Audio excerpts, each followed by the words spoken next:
Ya. Bueno, damos comienzo a este mini curso. Agradecer, como siempre, a todos los asistentes a este mini curso. Hubo más de 100 inscritos, así que bastante interés por este curso de análisis de sobrevivencia. Agradecer también a las instituciones patrocinantes o los socios institucionales, como son la Universidad de Antofagasta, Universidad Católica del Maule, Universidad de Concepción, Universidad del Biobío y la Pontificia Universidad Católica de Valparaíso. Así que agradecer a los socios institucionales y también agradecer a los socios particulares que están al día en este minuto. Bueno, y en especial también agradecer a Diego Gallardo por aceptar nuestra invitación a dar este curso, que es un curso sobre una introducción al análisis de sobrevivencia usando el software R. Este es el primer día, la primera parte, digamos, del curso. Continuamos el día viernes. Diego es académico del Departamento de Matemáticas, Facultad de Ingeniería de la Universidad de Atacama, ¿ya? En la ciudad de Copiapó. ¿Ya? Entonces, los dejo con Diego. En la sesión de preguntas va a mediar Tarik Fauzi, ¿ya? Así que luego van a ver a Tarik ahí mediando las preguntas. Diego, Ok, adelante. Jorge, gracias. Bien, seguro que me habían comentado, entonces vamos a hacer una sesión de más o menos una hora, después hacemos un break, respondemos preguntas de esa primera parte y luego retomamos entonces. Ya. Agradecer primeramente a la SOCHE por la invitación para dictar este minicurso. Me parece una excelente, digamos, propuesta esto de ir generando minicursos para la comunidad estadística, ¿ya? No necesariamente que sean cosas tan avanzadas, ¿no? Si también necesitamos que los alumnos que se están formando reciban este tipo de apoyo, ¿ya? Así que me parece muy bien. Este minicurso lo monté en base a una exposición que hice en la Universidad del Biobío en enero, justo antes de la pandemia, ¿ya? Solo que en ese entonces estaba previsto que fuera para una hora, entonces tuve que trabajar un poquito para extender ese minicurso, ¿ya? Lo que vamos a ver hoy, entonces, lo que está acá en rojo, una pequeña motivación de dónde nace entonces el análisis de sobrevivencia, ¿ya? Los primeros elementos de interés en este tipo de análisis, que siempre es bueno tener, por lo menos conocer diferentes herramientas dentro del mundo estadístico y entiendo que el análisis de sobrevivencia no es una asignatura que necesariamente se dicta como optativo en todos los cursos de pregrado de estadística del país, ¿ya? Entonces, por eso es bueno por lo menos tener las nociones básicas, cosa de que si algún día uno necesita utilizar este tipo de herramientas, sepa de su existencia e indagar un poco más, ¿no? Ya después vamos a ir derechamente al tema de la censura, que es lo que caracteriza justamente al análisis de sobrevivencia. Vamos a ver estimadores no paramétricos de la función de sobrevivencia y algunos modelos paramétricos, ¿ya? Dentro de este contexto. Si que alguien ya sabe un poco de sobrevivencia me va a perdonar, pero pensé comenzar desde la base, pensando que alguien sabe incluso muy poco de estadística, ¿ya? Entonces, vamos a pensar que estamos interesados en el tiempo hasta que ocurra un cierto evento de interés, ¿ya? Entonces, en la literatura de sobrevivencia, ese evento de interés usualmente se conoce como falla, ¿ya? Entonces, ejemplo hay muchos. Por ejemplo, en medicina puede ser el tiempo hasta que un tratamiento surta efecto.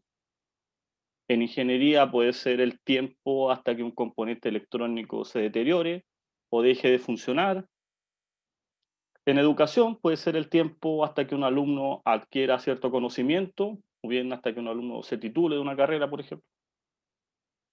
En ecología, el tiempo hasta que un cierto animal alcance un determinado tamaño, etc. Para ello, entonces, es necesario que definamos algunos elementos. El primero de ellos es el tiempo de inicio del estudio, ¿ya? Necesitamos definir ese tiempo de inicio de una forma bien precisa, de forma que después, cuando queramos hacer las comparaciones, podamos hacerlas en relación al origen del estudio.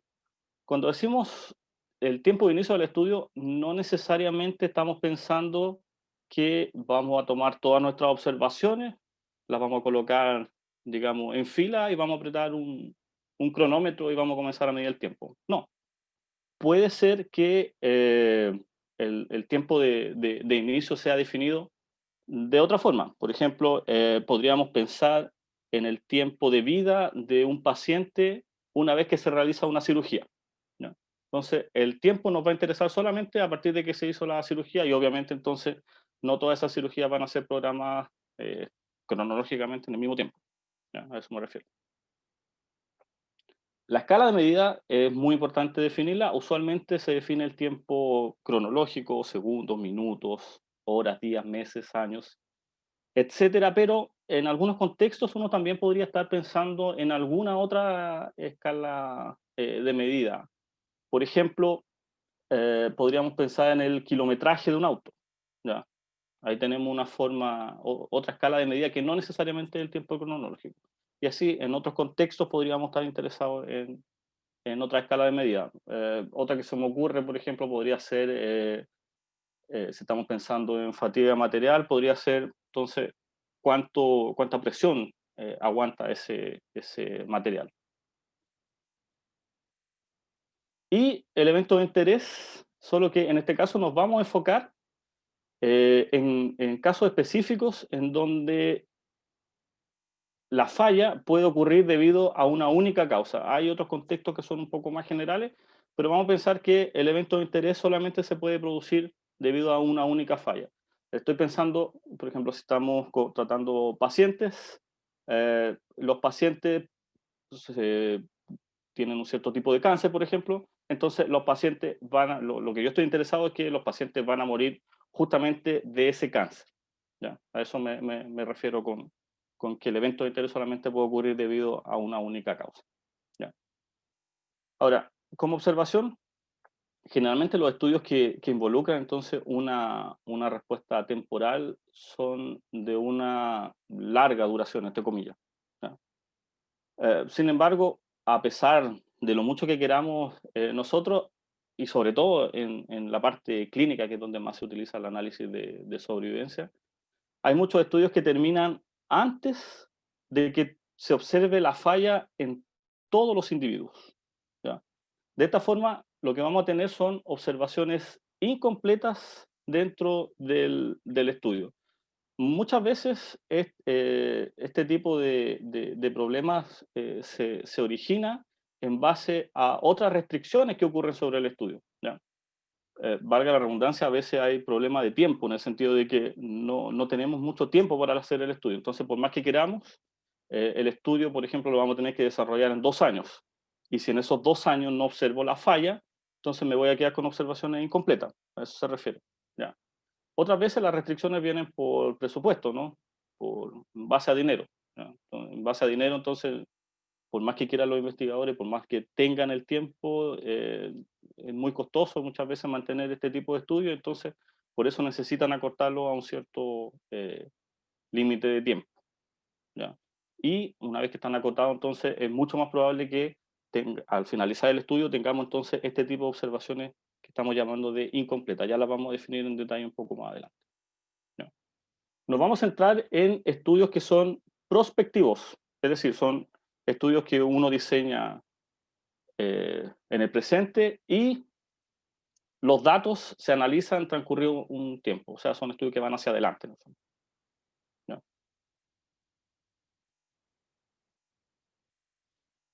Bien, ¿cuáles son las principales funciones de interés en análisis de sobrevivencia? Todo lo que estoy hablando en realidad todavía va a ser visto de una forma bastante general, ¿ya?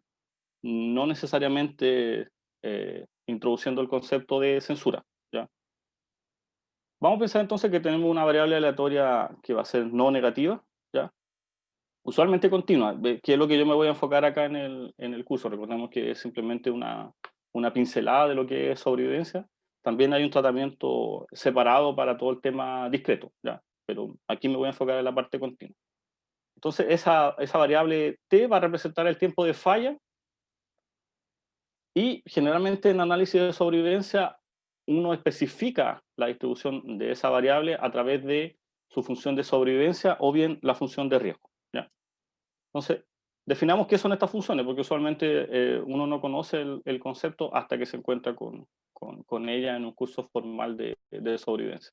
La función de sobrevivencia es simplemente la probabilidad de que una observación no falle, o sea, no ocurra el evento hasta un cierto tiempo. Es decir, es la probabilidad de que la variable aleatoria t sea mayor que un tiempo fijado, un t minúsculo, ¿ya?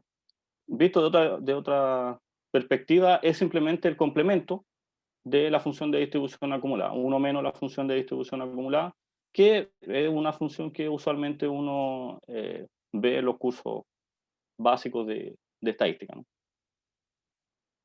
Entonces, ejemplos de funciones de sobrevivencia, aquí puse algunos ejemplos. Claro, aquí son todas exactamente, estrictamente continuas, ¿no?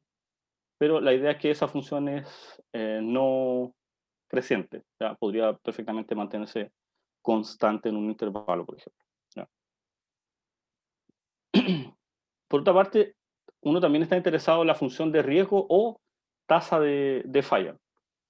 Y esta función se define simplemente como la probabilidad de que el evento ocurra en el instante inmediatamente posterior a un tiempo prefijado, ¿ya?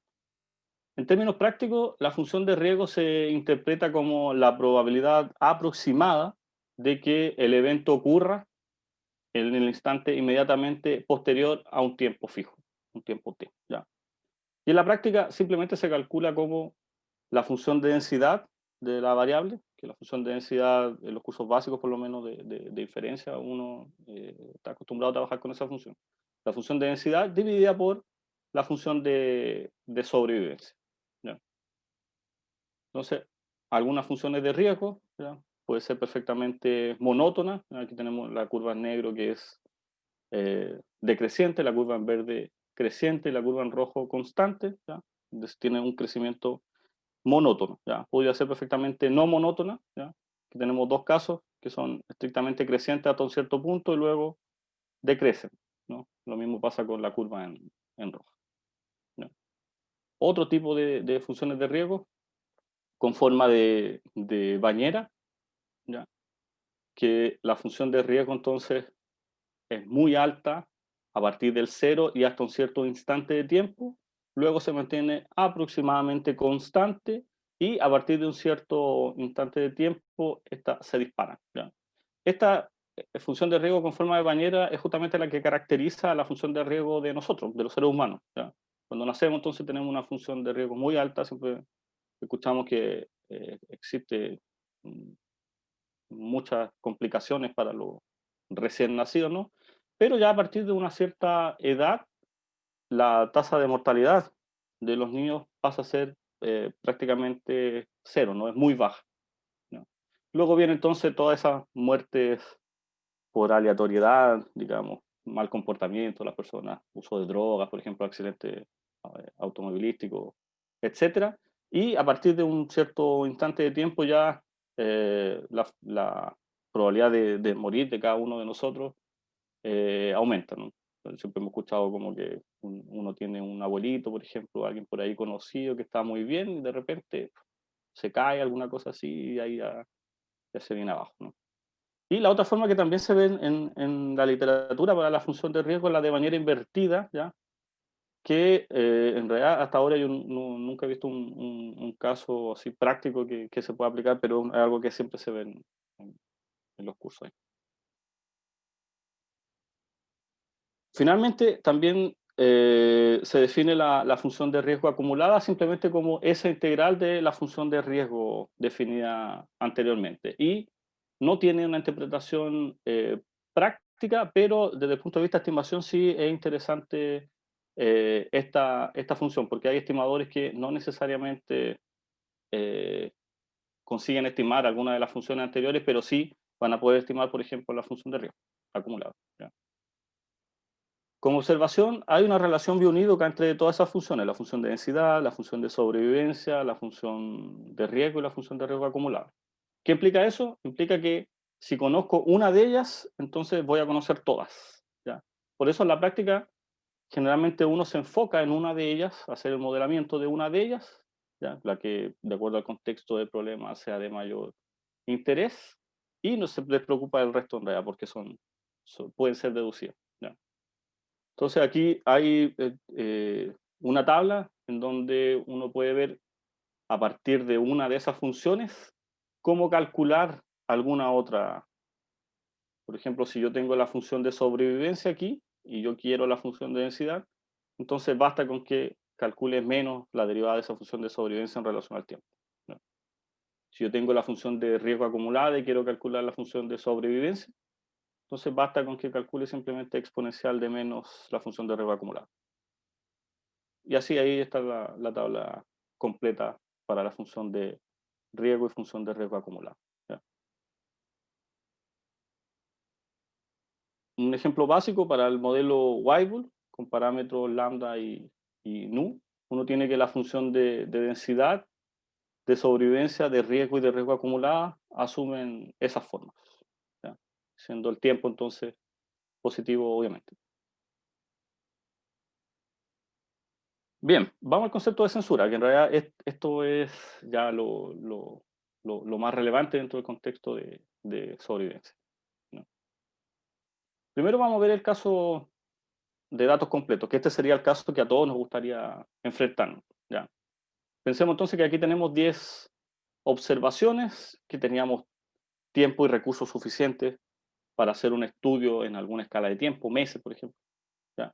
Entonces, inicialmente nosotros teníamos plazo para hacer un estudio de 20 meses, por ejemplo, pero tuvimos la fortuna que esas 10 observaciones fallaron dentro de esos 20 meses, ¿ya? Este tipo de esquema es bastante utilizado en la literatura de sobrevivencia, ¿ya? Uno denota con un puntito, digamos, relleno, cuando uno observa efectivamente la falla. Como vamos a ver a futuro, se deja el circulito en blanco cuando uno no observa la falla, cuando el tiempo es censurado, ¿ya? Entonces, insisto, este es el caso ideal. Si uno ya hizo un curso de inferencia estadística, entonces podría perfectamente atacar este problema, ¿ya? Como lo digo, este es el caso usual, entonces uno podría asumir algún tiempo de falla de alguna distribución para datos positivos, por ejemplo, exponencial, Weibull, gamma, Billman-Sander, etcétera.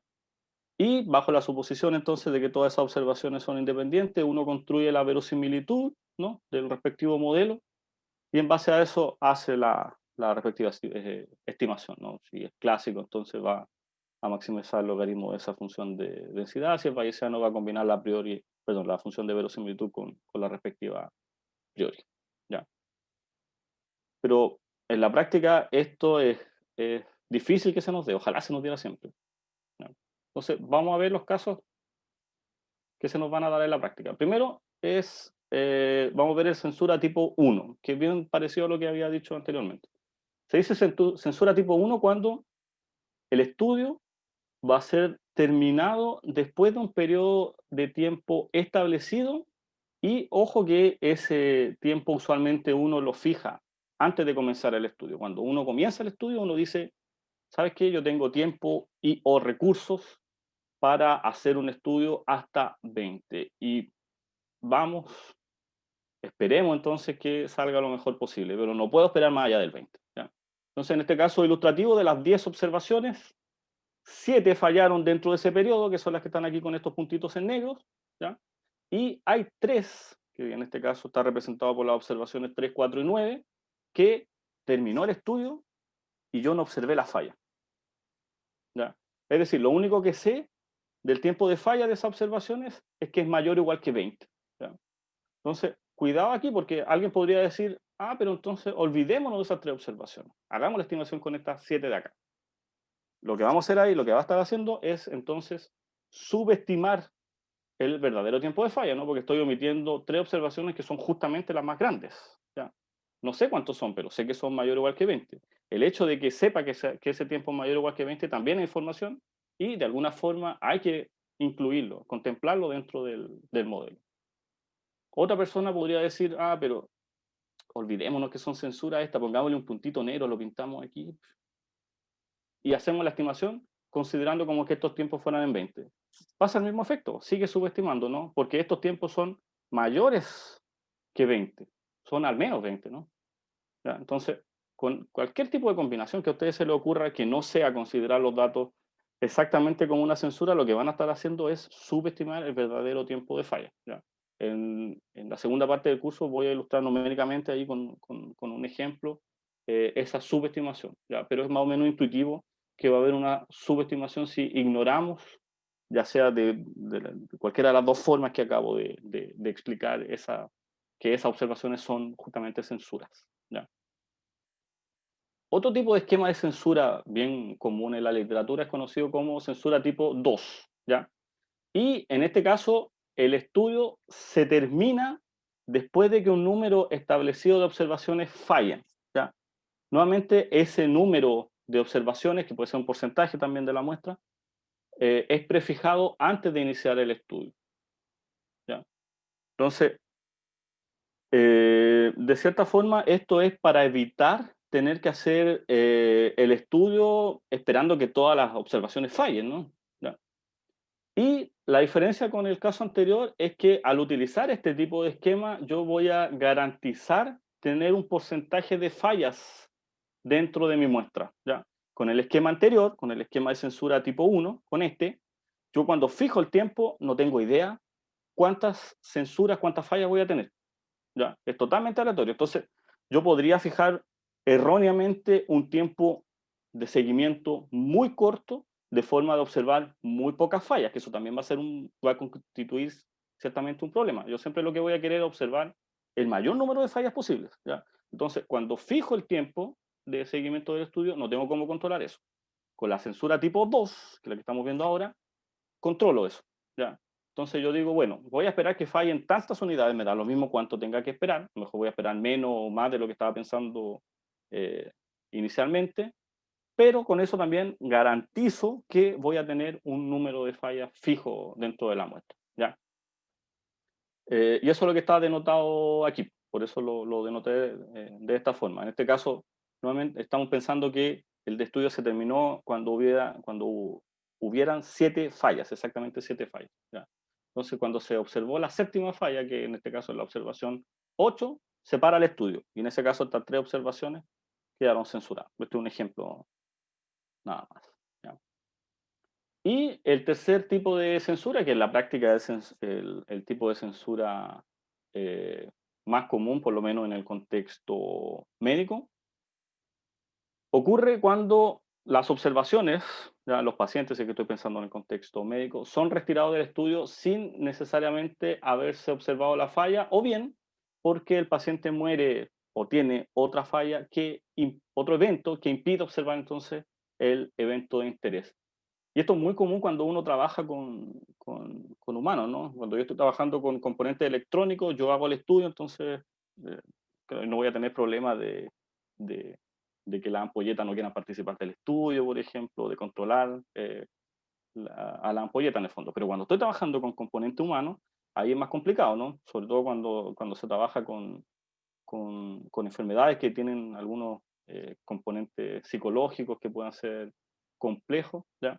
A veces hay situaciones que simplemente no se pueden controlar, como si selecciona a alguien idóneo para un estudio, por ejemplo, pero se cambia de domicilio, ¿qué se puede hacer? Nada, ¿ya? O si un paciente muere en un accidente, estamos interesados en que el paciente muera debido a un cáncer que estamos estudiando, por ejemplo, y el paciente da la mala suerte que tiene un accidente automovilístico. ¿Qué se puede hacer? ¿No? Y queda la observación censurada de forma inevitable, ¿no? Entonces, eso es lo que pasa en la práctica con la censura aleatoria. Entonces, las censuras se van dando no necesariamente al final del estudio, ¿ya? Porque van aconteciendo eventos aleatorios que no puede controlar la persona que está haciendo el estudio, ¿ya? Entonces, en este caso ilustrativo, aquí hay 4 fallas, las observaciones 2, 5, 7 y 10, ¿ya? Hubo 4 fallas, perdón, 4 censuras aquí que fueron dadas en tiempos aleatorios dentro del estudio y Adicionalmente hubo 2 fallas que se dieron al final del estudio. Ya, perdón, 2 censuras, 2 censuras. Ya. Ahora, en la literatura también hay otros tipos de censura en relación al tipo de estudio. Como les dije, aquí en este mini curso me voy a enfocar en la censura hacia la derecha, es decir, en estudios prospectivos que van hacia adelante, ¿ya? Pero uno también podría estar interesado en estudios retrospectivos, estudios que van hacia atrás, que muchas veces eh, recurren al recurso memoria de las personas. Un ejemplo, eh, podríamos pensar en determinar cuál era la edad hasta la que las madres daban de mamar, daban pecho. ¿Ya? Entonces, claro, ahí yo no necesito no necesito tomar un grupo de madres que acaban de tener su hijo y esperar el tiempo. No, puedo ir y preguntarle a personas que ya dieron de amamantar, le voy a preguntar, ¿usted hasta los cuántos le dio de amamantar a su hijo? Entonces, las mamitas que tengan ahí mejor memoria, a lo mejor se van a acordar exactamente hasta cuándo, pero va a haber un grupo ahí de mamás que van a decir, no tengo idea, no me acuerdo. ¿Ya? Pero obviamente necesitamos, queremos la información, entonces ahí uno empieza a indagar, bueno, no se acuerda, pero ¿usted se acuerda si al año yo estaba amamantando? Entonces ahí la mamá puede decir, sí, sabe que era el primer cumpleaños, entonces tuve que ir a dar de amamantar, por ejemplo. Sí, al año estaba amamantando. ¿Y al segundo año estaba amamantando? No, ya no estaba amamantando al segundo año. ¿Ah? Entonces, por lo menos ahí vamos a saber que el tiempo va a estar restringido a un intervalo, por decir algo. ¿Ya? Y finalmente la censura, perdón, esto era censura a la izquierda, así que debía haber dicho que a los 2 años, la mamá se acordaba que a los 2 años ya no estaba amamantando. A los 2 años no estaba amamantando. Es decir, puede ser un tiempo de 2 hacia atrás. ¿Ya? Censura a la izquierda. ¿Ya? Y finalmente la censura intervalar, que era como lo que estaba ejemplificando, ¿no? Que perfectamente no sé cuánto es el tiempo de falla, pero puede estar dentro de un intervalo. Puede ser, si estamos pensando en pacientes con cierto grado de miopía, por ejemplo, queremos saber cuál es la edad en la que necesitan, la edad exacta, digamos, incluyendo meses, la edad exacta en que necesitan una graduación para lente mayor o igual que 3, por ejemplo. El problema es que uno no va constantemente al oftalmólogo, ¿no? Generalmente van una vez al año, una cosa así. Entonces, lo único que vamos a observar en ese caso es la fecha de control antes de que tuviese una graduación mayor, menor que 3 y la fecha del próximo control en que ya va a tener una graduación mayor que 3. ¿Ya? Entonces vamos a tener ahí, no vamos a ver la fecha exacta, ¿ya? El tiempo exacto, pero sí vamos a tener un intervalo. ¿Ya? Y este tipo de censura también tiene una forma diferente de tratar, que no es la que vamos a ver acá en este minicurso. ¿Ya? Ahora, ¿cómo representar los datos de sobrevivencia? Entonces, recuerden que ahora no solo entonces tenemos el tiempo propiamente tal observado, sino que necesitamos de alguna forma indicar si cada uno de los tiempos que estamos observando es una falla o una censura, ¿sí? Entonces, por eso ya no observamos solamente los tiempos, vamos a necesitar una segunda variable auxiliar, que en este caso la vamos a notar como delta, ¿ya? Entonces, ese t va a ser el tiempo de falla o censura observado para cada uno y delta va a ser la indicadora de falla. ¿Ya? Es decir, ese delta va a ser 1 si es que el tiempo que observé en el iésimo individuo, en este caso, es un tiempo de falla, o bien va a ser 0 si es que es un tiempo de censura. ¿Ya? Entonces, ahora, si lo vemos desde un punto de vista un poco más general, entonces, lo que estamos asumiendo es que para cada individuo hay 2 tiempos que van a estar compitiendo, ¿ya? Que son el tiempo de falla, digamos, denotémoslo con la letra Y, ¿ya? Y el tiempo de censura, digamos, denotémoslo con la letra C, ¿ya? Entonces, lo que nosotros estamos observando en realidad es el mínimo entre esos 2 tiempos, el mínimo entre ese tiempo de falla y el mínimo y el tiempo de censura, y esta variable indicadora que nos dice si es que el tiempo que observamos es menor o igual que el tiempo de falla, menor o igual que el tiempo de censura, entonces. ¿Ya? Y las realizaciones entonces de esa variable aleatoria son los siguientes pares, T1, delta 1 y así hasta Tn delta n. ¿Ya? Tenemos un par entonces para cada una de las observaciones. Adicionalmente podemos observar covariables, eventualmente, como lo vamos a ver a futuro. Pero en principio pensemos que tenemos por lo menos esas dos informaciones para cada uno de los individuos. Un ejemplo concreto, pensemos en tiempo de remisión en meses de pacientes con algún tipo de cáncer. Entonces los datos están dados de esta forma. Entonces tenemos aquí 15.6, que el segundo elemento es 1, por lo tanto eso quiere decir que el 15.6 es una falla, ¿no? El segundo tiempo también, el 13.2 también es una falla. El 20.3 aquí sería una censura. El 6.4 también sería una censura. ¿Ya? Ahora, otra forma común de presentar la información es simplemente utilizar el signo más para denotar los tiempos que sean censurados. ¿Ya? Entonces, utilizando esta misma información y con esta otra anotación, diríamos entonces simplemente 15.6 y 13.2, porque son tiempos de falla, ¿no? 20.3 más, que quiere decir entonces que este tiempo es censurado, y el 6.4 que también está censurado. ¿Ya? Que esta es la forma que después vamos a ver en el R, que es cómo se ingresan los datos. ¿Ya? Bien, vamos a ver ahora algunos estimadores no paramétricos de la función de sobrevivencia, y esto es fundamental porque no voy a necesitar hacer ningún supuesto distribucional para poder estimar esa función de sobrevivencia. ¿Ya? Entonces, si es que no observáramos censuras, el caso utópico, ¿no?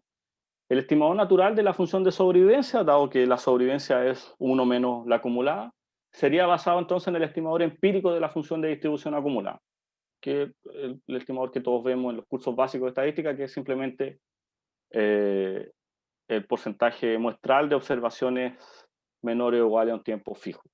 ¿Ya? Entonces, basado en esto, el estimador empírico de la función de sobrevivencia sería el complemento, no simplemente el promedio de observaciones, promedio del número de observaciones, ¿no? Porcentajes de observaciones que son mayores que un cierto tiempo. ¿Ya? Pero este es en el caso utópico, pues esto en la práctica no tiene mayor complejidad. ¿Ya? Ahora, cuando trabajamos dentro del contexto de censura, el estimador más famoso, más clásico de la función de sobrevivencia, es el estimador de Kaplan-Meier, propuesto en el 1958, y que es dado por esta expresión. ¿Ya?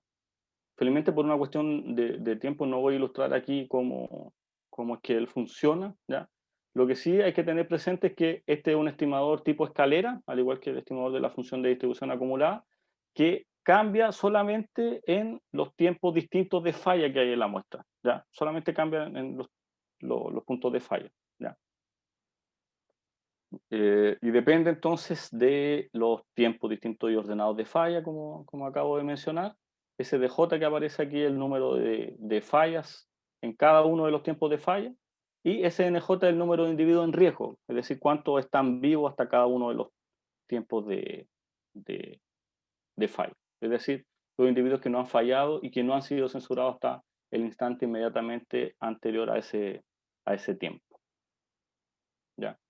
Si es que alguien está más interesado, quiere profundizar en el tópico, yo le recomiendo fuertemente que tome un conjunto de datos chicos, digamos, y desarrolle a mano este estimador para ver cómo es que él funciona. Es simple de calcular, es simple. Y después lo puede chequear con el software, como lo vamos a ver a futuro. ¿Ya? ¿Algunas observaciones sobre este estimador? Bueno, como ya había dicho, es un estimador tipo escalera, es decir, es constante, eh, y cambia solamente en aquellos tiempos que son de falla. En ausencia de censura corresponde al estimador empírico de la función de sobrevivencia, que es el que vimos inicialmente. ¿Ya? Es fácil de calcular, ¿ya? Aunque parezca complejo ahí, no me crean, es fácil de calcular.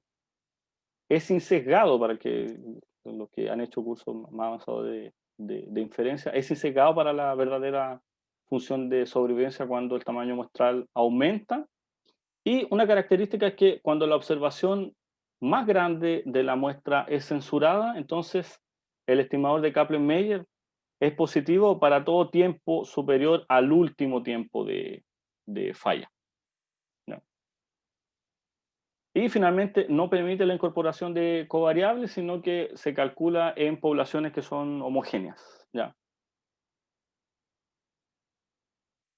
Hay un estimador de la varianza del estimador de Kaplan-Meier propuesto en la literatura, que es la fórmula de Greenwood. Y para un tiempo fijo, entonces, uno puede construir un intervalo de confianza aproximado para esa función de sobrevivencia. ¿Ya?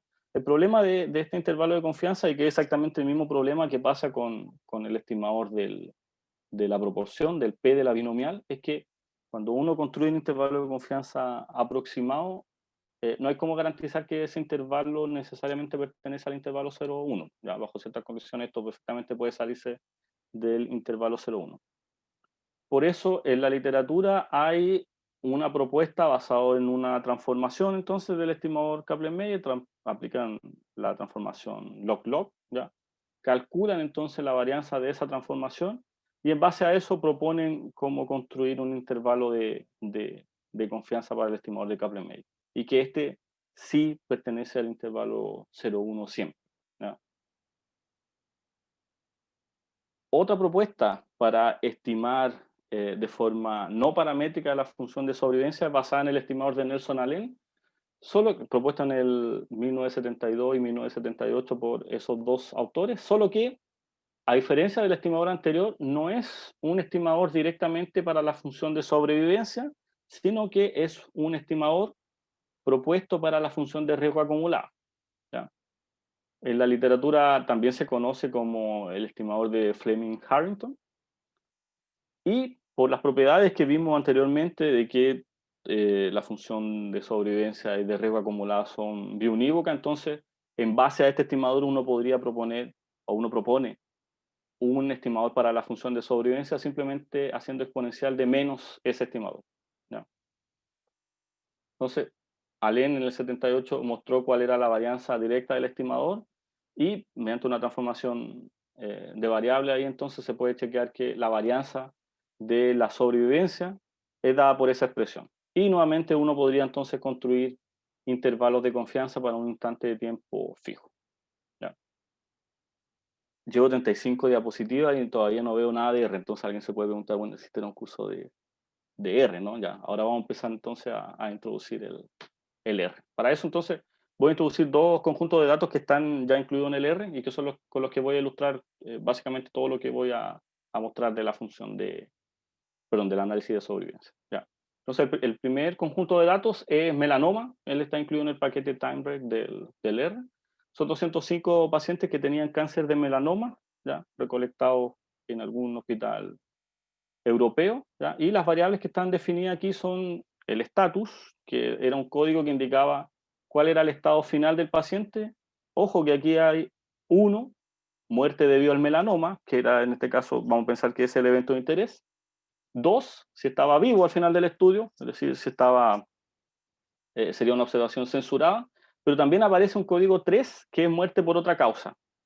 ¿Ya? Lo que les comentaba un poco, puede ser un accidente automovilístico, eh, cualquier otra cosa que no sea atribuible al melanoma. ¿Ya? Entonces, en la práctica, en realidad, estos datos, estas categorías, el 2 y el 3, corresponden a censura en relación a la muerte del melanoma. ¿Ya? El el tiempo de sobrevida, entonces, una vez que estos pacientes se operaban, ¿ya? Entonces empezaba a contar de ahí el tiempo de sobrevida. ¿Ya? El sexo femenino o masculino, si es que había o no úlceras, ¿ya? Esta es una variable categórica, y thick es el tamaño del tumor, ¿ya? Que estaba expresado originalmente en esa escala de media. ¿Ya? Entonces, debido a que en el segundo conjunto de datos también hay una variable sexo, yo de aquí voy a denotar T1, D1 y sex1 al tiempo en años, ¿ya? La indicadora de falla, que es el D1, y el sexo respectivamente, ¿ya? Las otras variables que son ulceración y TIC no necesito renombrarlas. Y el segundo conjunto de datos, que corresponde a datos de cáncer de pulmón, que está directamente en el paquete Survival de R. ¿Ya? Las variables, tienen más variables, ambos conjuntos tienen más variables, pero son las que voy a utilizar para ilustrar. ¿Ya? Son el estatus, indicando el estado final del paciente, aquí aparece explícitamente 1 censura o 2 muerte. ¿Ya? Ojo que después eso igual hay que recategorizarlo, por dejarlo como 0 censura, 1 falla. Siempre tener cuidado de eso. ¿Ya? Siempre dejar el 1 como falla. ¿Ya?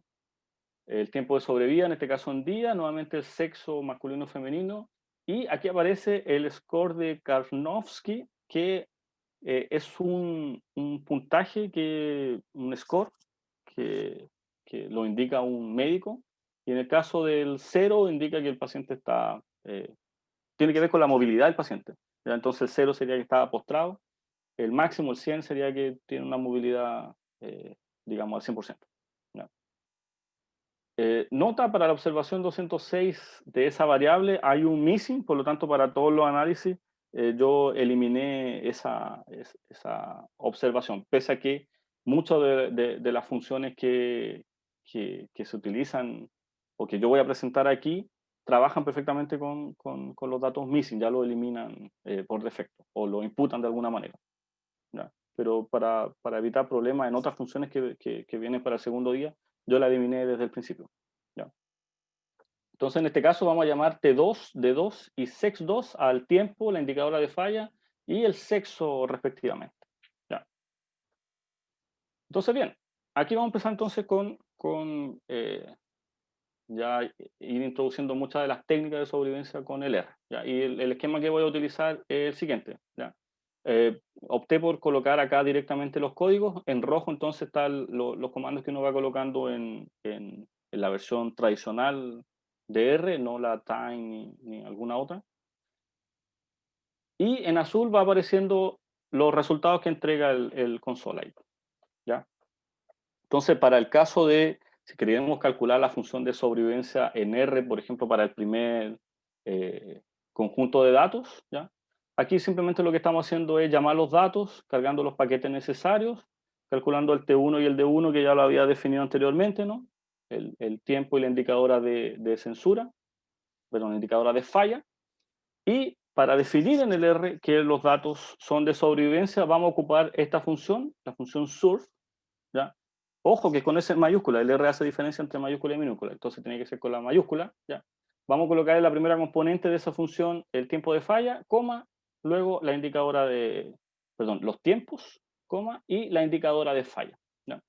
Entonces inmediatamente el R coloca este signo más que ya habíamos discutido anteriormente en las observaciones censuradas, ¿ya? Entonces las 4 primeras observaciones, por ejemplo, son censuras, las 4 últimas son, perdón, las 4 siguientes son fallas, y así sucesivamente. ¿Ya? Con esto entonces, con este esquema, el R ya entiende que estos datos están censurados. ¿Ya? Ahora, si es que queremos calcular el estimador de Kaplan-Meier, podemos ocupar la función surfit, ¿ya? Que permite calcular ambos estimadores, tanto el de Kaplan-Meier como el de Nelson-Allen que acabo de ver, además de las respectivas varianzas e intervalos de confianza. ¿Ya? Entonces aquí está la forma general de utilizar esta función para calcular el estimador de Kaplan-Meier, y aquí marqué, no puedo decir ennegrecí, enrojecí entonces los elementos más comunes que uno tiende a cambiar aquí. En la parte fórmula vamos a colocar exactamente lo mismo que colocamos antes de cómo definir entonces los datos de sobrevivencia. Yo lo voy a mostrar un poquito más adelante. Conf.int es el nivel con el que yo quiero construir el intervalo de confianza. Se.fit si es que quiere que calculemos los errores estándar al minuto de calcular entonces el estimador respectivo. Type puede ser el estimador de Kaplan-Meier, el de Fleming-Harrington. ¿Ya? Recuerden que el de Nelson-Allen también se llama Fleming-Harrington. ¿Ya? Y una otra alternativa que aparece ahí. Errores, como quieren que calcule las varianzas. Vimos la fórmula de Greenwood, por ejemplo. ¿Ya? Y el tipo de intervalo de confianza que quiere que usemos. ¿Ya? Ahí aparece el log-log entonces con la transformación, o podemos simplemente no especificar nada. Hay una propuesta también basada en el log. ¿Ya? Entonces, en concreto, para estos datos, entonces, si queremos construir el estimador de Kaplan-Meier, simplemente vamos a definir en esta variable, km.0, vamos a ocupar el surfit, y aquí viene la fórmula, lo que habíamos dicho entonces. Definimos los datos como como datos de sobrevivencia, ¿no? A través de la función surf, colita de chancho, similar al esquema que se utiliza en modelo de regresión. Y aquí vamos a colocar el 1. El 1 inicialmente porque vamos a pensar que no hay covariable. Después uno puede calcular el estimador de Kaplan-Meier basado en covariable. ¿Ya? Pero ¿cómo? Si acá en un slide anterior Diego dijo que no, el estimador de Kaplan-Meier no se calculaba por covariable. Ya les voy a explicar a qué se refiere cuando uno calcula por covariable el estimador de Kaplan-Meier. ¿Ya? Y además, aquí estoy especificando que use, por ejemplo, la transformación log-log para calcular los intervalos de confianza. ¿Ya? Entonces, defino SKM0 y después hago simplemente un plot de ese SKM0. Estos puntitos que puse aquí y que van a aparecer en toda la presentación se refiere simplemente a parámetros gráficos, ¿ya? Del comando. Por ejemplo, cambiar los ejes, o sea, agrandar la letra de los ejes, colocarle nombre a los ejes, etcétera. ¿Ya? Y le voy a disponibilizar ahí al personal de la SOCHE tanto la presentación como los códigos para que puedan replicar cada uno de las funciones que estamos haciendo, que voy a presentar aquí en la presentación. ¿Ya? Y como nota entonces, si queremos calcular el estimador de Nelson-Allen, basta simplemente adicionar en este comando un coma, el type, ¿no? Fleming-Harrington. ¿Ya? Entonces, en realidad es bastante simple graficar el estimador de Kaplan-Meier. Alguien puede decir, pero sí, el estimador de Kaplan-Meier graficado es bien bonito, es bien ilustrativo, ¿no? Bien ilustrativo, pero en realidad yo quiero saber exactamente cuánto vale la función de sobrevivencia en 5, por ejemplo. ¿Ya? Entonces, uno puede también hacer dentro del R un summary, ¿ya? Un resumen entonces del el objeto que acabamos de crear. Y si hacemos eso, entonces va a aparecer una lista con todos los tiempos de falla. Recuerden que el estimador de Kaplan-Meier solamente varía por cada una de las fallas, ¿ya? Y obviamente como esto es muy largo, aquí lo resumí, pues me salté ahí, esto no recuerdo cuántas líneas eran, pero son muchísimas más que esto, ¿ya? Entonces, ¿qué es lo que quiere decir aquí? Bueno, el estimador de Kaplan-Meier, entonces, evaluado en el punto 0.57, vale, me voy a la columna survival, 0,995. ¿Ya? Esa es la función de sobrevivencia evaluada en ese punto. ¿Ya? Aquí tenemos el respectivo error estándar, entonces, de que estábamos hablando para esa estimación, y el intervalo de confianza, entonces. Entonces, el intervalo de confianza para la función de sobrevivencia evaluada en ese punto, en 0,57 es 0,965 a 0,999. ¿Ya? Y así lo tenemos entonces para cada uno de los puntos. ¿Ya? Entonces, por ejemplo, si es que no consideramos covariables, ¿cuál es la probabilidad de sobrevivir 1, 5 o 10 años para los pacientes con cáncer de melanoma? ¿Ya? En otras palabras, lo que estamos pidiendo calcular es la función de sobrevivencia evaluada en 1, la función de sobrevivencia evaluada en 5 y la función de sobrevivencia evaluada en 10. ¿Cómo calculamos eso entonces? Basado en la salida que acabamos de ver. Bueno, recuerden que el estimador de Kaplan-Meier cambia solamente entre puntos de falla. Entre puntos de falla. Entonces, lo que tenemos que hacer, si queremos calcular la función de sobrevivencia evaluada en 1, es buscar cuál es el tiempo inmediatamente anterior a 1 en los tiempos de falla, en esta columna. Entonces, en este caso, el instante de tiempo inmediatamente anterior sería este. Por lo tanto, la función de sobrevivencia vale esto. La función de sobrevivencia evaluada en 1 vale, perdón, aquí, 0,970. ¿Ya? Y si queremos un intervalo de confianza, miramos acá entonces esta otra columna, 0,935 a 0,986. ¿Ya? Lo mismo, si queremos la función de sobrevivencia evaluada en 5, entonces nos vamos a la columna de los tiempos y buscamos el tiempo inmediatamente anterior a 5, que en este caso sería el 4,726. ¿Ya? Entonces la función de sobrevivencia evaluada en 5 vale 0,769 y el respectivo intervalo de confianza va de 0,73 a 0,822. ¿Ya? Entonces, ahí están los tres puntos que estaba recién mencionando. ¿Ya? Entonces, la sobrevivencia en 1 vale tanto, la sobrevivencia en 5 vale tanto y la sobrevivencia en 10 vale tanto. Entonces, esa es la estimativa puntual y el respectivo intervalo al 95% de confianza. ¿Ya? ¿Qué quiere decir eso entonces? Que si es que no consideramos covariable, entonces. Ya, la probabilidad de sobrevivir luego de la remoción del melanoma, entonces, sobrevivir al menos un año es de 97%. ¿Ya? La probabilidad de sobrevivir 10 años luego de la remoción del melanoma, entonces, es de 64,5%. ¿Ya? Ahora, ¿qué pasa si nosotros queremos calcular el estimador de Kaplan-Meier para diferentes niveles de una variable?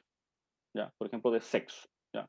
Entonces, vamos a usar exactamente lo mismo que teníamos antes, solo que después de la colita de chancho, vamos a colocar la covariable con respecto a la que nosotros vamos a hacer el cálculo del estimador de Kaplan-Meier. ¿Ya?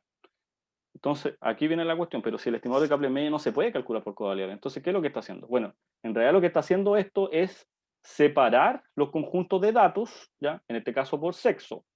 Junta a los hombres en un lado, junta a las mujeres en otro, y calcula el estimador de Kaplan-Meier para cada uno de esos grupos. No es que esté combinando nada, en el fondo, ¿ya? A eso se refiere entonces cuando calculamos el estimador de Kaplan-Meier separado por una covariable, ¿ya?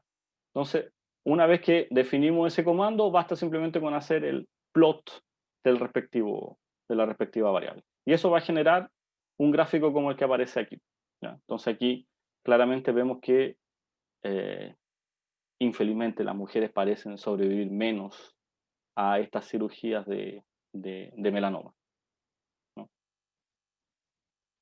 Ahora, si queremos calcular la probabilidad de sobrevivir un año para las mujeres con cáncer de melanoma, ¿qué tenemos que hacer? Y si quisiéramos calcular eso mismo, pero para los hombres, bueno, nos vamos al summary del comando que acabamos de crear y convenientemente él ya nos va a entregar entonces el estimador de Kaplan-Meier separado para cada uno de los sexos, ¿ya? Entonces, si quiero estimar la función de sobrevivencia en 1 para las mujeres, me voy al tiempo inmediatamente anterior a 0, que es ese. Esa sería la función de sobrevivencia entonces, y el respectivo intervalo de confianza. Y hago lo mismo para los hombres, el tiempo inmediatamente anterior al 1. Entonces, ahí está la respuesta. Esto vale la función de sobrevivencia para hombres y mujeres, es decir, la probabilidad de sobrevivir a la operación de cáncer de o a la remoción entonces del melanoma para las mujeres, 98,4%, y en el caso de los hombres, es 94,7%. En alguna parte estoy poniendo algo al revés, muchachos. Me parece que aquí está la leyenda al revés, ¿ya? Me parece que son las mujeres las que sobreviven más, ¿ya? Sí, por lo que veo acá. Ahora, también es posible construir el estimador de Kaplan-Meier para más de una covariable de forma conjunta, ¿ya? Entonces, yo podría, como habían dos covariables categóricas ahí, tenía el sexo y tenía la observación era presente o ausente, ¿ya?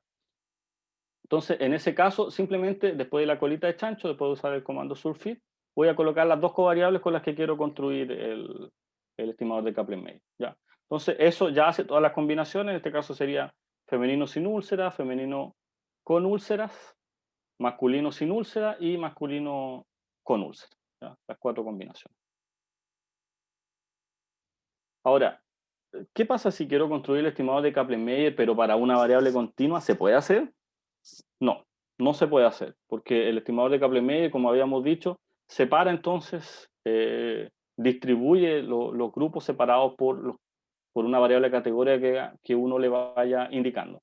Pero lo que uno puede hacer entonces es categorizar dicha variable. Entonces, en el conjunto de datos del melanoma, la variable TIC originalmente estaba dada en esa escala, entonces la vamos a multiplicar por 100 para transformarla a milímetros, ¿ya? Entonces, si hacemos un summary de ese TIC, de ese el tamaño del tumor, estos serían los tamaños del tumor. El más chico entonces 0,1 milímetros hasta 17 milímetros. Es una variable continua, ¿ya? Y lo que podemos hacer entonces es categorizar, como estoy haciendo en esta línea aquí, categorizar esa variable. Si esa variable es menor que 1,4, que es la mediana de esa variable, la vamos a dejar en 0 y si no, 1. Y de esa forma entonces construimos el estimador de Kaplan-Meier para los diferentes niveles, ¿no? Evidentemente, mientras mayor sea el tumor, menos probable que sobreviva a la remoción del tumor, ¿no? Ahora, basado entonces en el estimador de Kaplan-Meier, ¿cómo podría estimar la mediana o algún otro percentil usando el estimador de Kaplan-Meier? ¿Ya? Bueno, lo que uno hace es simplemente igualar el estimador de Kaplan-Meier a la probabilidad respectiva. Si quiero calcular la mediana, lo que tengo que hacer entonces es ver el t, el tiempo, en el que la función de sobrevivencia se hace exactamente igual a 0.5. ¿Ya? Solo que en el caso del conjunto de datos melanoma, da la coincidencia que el estimador de Kaplan-Meier siempre está por sobre la mediana. Siempre está por sobre la mediana. Entonces, para este conjunto de datos no se puede estimar la mediana basado en el estimador de Kaplan-Meier, por ejemplo. ¿Ya? Y así lo evidencia si uno coloca aquí directamente el km.0, el comando que ya habíamos construido anteriormente. Él, cuando se puede, usualmente suelta, entonces ya libera ahí cuál es el valor de la mediana, solo que aquí no se puede, ¿no? No se puede calcular. ¿Ya? Insisto, porque el estimador de Kaplan-Meier está por sobre la mediana. ¿Ya? Entonces, por eso, para ilustrar cómo calcular la mediana, me voy al otro conjunto de datos, ¿ya? Al del cáncer de pulmón, y este es el estimador de Kaplan-Meier para todas las observaciones. Aquí sí pasa por el 0.5, ¿no? Entonces, la mediana aquí debería ser próxima al, no sé, 0.8, algo de ese estilo. ¿Ya? Veamos. Construyamos el estimador de Kaplan-Meier, entonces. Ahora vamos a usar entonces el tiempo 2 y la información el tiempo de la información de falla del segundo conjunto de datos. Y ese lo vamos a llamar de esta forma. Este comando lo vamos a llamar de km.00. ¿Ya? El estimador de Kaplan-Meier para el segundo conjunto de datos, 5 variables. ¿Ya? Entonces, cuando uno presenta directamente ese estimador, él ya libera entonces aquí una estimación para la mediana con el respectivo intervalo de confianza. ¿Ya? Aquí está el estimador de Kaplan-Meier de ese conjunto de datos, no lo había mostrado anteriormente, pero uno puede ver aquí entonces en el 0,835, en el tiempo 0,835, la función de sobrevivencia vale 0,5152, este es el que debería haber mirado, 0,8378, en ese tiempo la función de sobrevivencia vale 0,5092, me pasé en relación a 0,5, ¿no? Pero en el siguiente vale 0,8487, 0,4972, es decir, ya me pasé del 0,5. ¿Ya? Lo que hace entonces el R es entregar cuál es el punto que entrega una función de sobrevivencia más próxima al 0,5. ¿Ya? Solo que en la práctica esto es un zoom. Voy a hacer un zoom de esta figura, pero a este sector solamente. ¿Ya? Entonces, en la práctica, si hacemos un zoom, esto es lo que tenemos. ¿Ya? Esto es lo que tenemos, la función, el estimador de Kaplan-Meier a partir del 0.83, el punto que tenía ahí, 0,8378, y hasta el próximo punto, que es la próxima falla que aparecía ahí, vale 0,5070, ¿no? Y el siguiente intervalo, que sería a partir del instante 0,8487 hasta el punto 0,8761, ese estimador de Kaplan-Meier vale 0,4950. ¿Ya?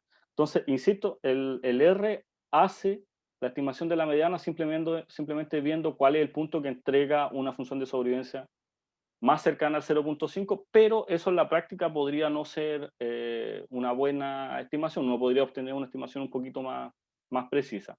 Entonces, lo que usualmente uno hace acá es una interpolación lineal entre la función de sobrevivencia del tiempo de falla inmediatamente anterior a ese 0,5 y la función de sobrevivencia del último punto que sobrepasa el 0,5. Y uno hace una interpolación lineal, la misma que uno ve cuando se estudia la fórmula para la PSU. Se me olvidó poner el puntito aquí, pero basado en una interpolación lineal, ese punto sería 0,8538, que me parece mucho más correcto que utilizar el punto que suelta el R 0,8449. ¿Ya? Lamentablemente esta interpolación lineal hay que hacerla de forma manual. ¿Ya? Ahora, esto mismo se podría hacer para cualquier otro percentil que uno necesita. Si uno necesita el cuartil 1, por ejemplo, el percentil 25, bueno, uno va al estimador de Kaplan-Meier, identifica cuál es el punto que tiene una función de sobrevivencia mayor que 0,25 y menor que 0,25 y trata de hacer la interpolación lineal. Entonces, ¿ya? Y así se puede calcular de una forma un poco más precisa. ¿Ya? Ahora, ¿cómo estimar la media utilizando el estimador de Kaplan-Meier? ¿Cómo estimar ese promedio? ¿Ya? Un resultado que uno ve en análisis de sobrevivencia es que para cualquier distribución positiva, ¿ya? En que exista la media, uno tiene que el valor esperado puede ser calculado simplemente como la integral de cero a infinito de la función de sobrevivencia. En otras palabras, la media de la distribución es el área bajo la curva de la función de sobrevivencia, siempre y cuando obviamente exista, ¿ya? Entonces, en el caso del estimador de Kaplan-Meier sería, en el caso del segundo conjunto de datos de cáncer de pulmón, si quisiéramos calcular la media utilizando el estimador de Kaplan-Meier, lo que necesitamos es calcular toda esta área que está aquí en gris, que es el área que está bajo la curva, ¿ya? Lo que hay que recordar, eso sí, es que cuando la última observación de la muestra es censurada, entonces el estimador de Kaplan-Meier es positivo. Entonces, en teoría, este estimador va a seguir hacia el infinito para allá. Va a seguir constante y en un valor sobre el cero, constante hasta el infinito, ¿ya? Entonces, lo que usualmente se hace aquí es simplemente truncar esta área hasta el mayor tiempo observado, hasta el último valor censurado, ¿ya? Ahora, de forma general, se puede chequear que el momento késimo de la variable t se puede calcular simplemente como el área bajo la curva de esa función, t elevado a k-1 por la función de sobrevivencia, ¿ya? Entonces, basado en eso, también uno podría obtener una estimación basada en el estimador de Kaplan-Meier para la varianza, por ejemplo, ¿ya? Entonces, tanto la media como la varianza se pueden calcular a través de la función en parse censored del paquete mstat, ¿ya? Y básicamente los valores que uno tiene que cambiar acá para calcular son eh, presentar cuáles son los tiempos observados, pueden ser falla o censura, ¿ya? Censored es el indicador de censura. Ojo, que no es el mismo indicador que veníamos trabajando antes. Ahora hay que pasar el indicador de censura, es decir, uno menos el indicador de falla, ¿ya? Sensory side por defecto viene como left, como si los datos tuviesen truncación hacia la izquierda. Nosotros necesitamos cambiar esto hacia la derecha.